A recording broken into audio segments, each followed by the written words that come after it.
And, tapos nga pala guys, is so ito, yun nga, nung nagkita kami, nung isang araw, sabi niya, tinanong niya, parang,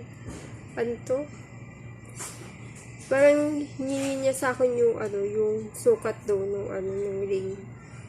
Ng ring. Tapos, tapos, nung isang araw ko lang din siya napaisip ako na pwedeng,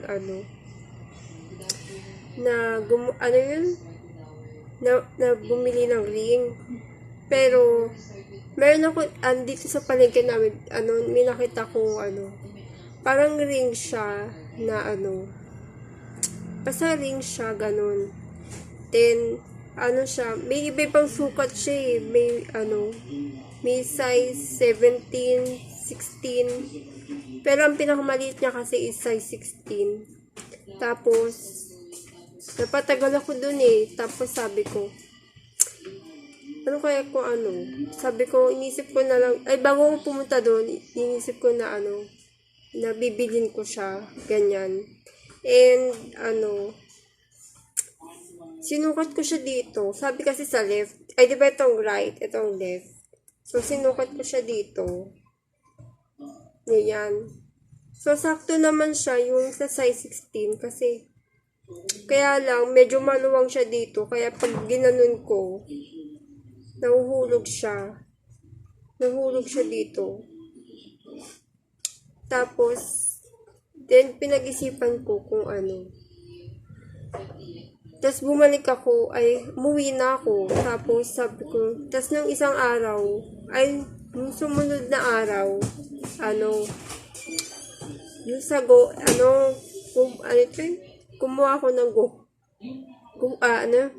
kumuha ako ng goma. Tapos, ayan, sinukat ko siya dito. Dito. Sakto na siya.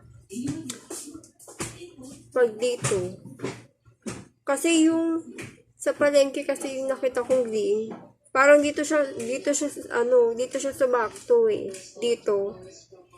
Dito siya. So, kaya lang kasi dito, 'di ba, sa left. Kapag pag magsusuot ng mga engagement rings, ganyan. So, ito yung sample na, ibibigay ko sa kanya. Ayan. Ito sinukat ko to eh. Kaya lang natatanggal din siya. Nilagyan ko na lang siya ng goma. Nilagyan ko na lang siya goma.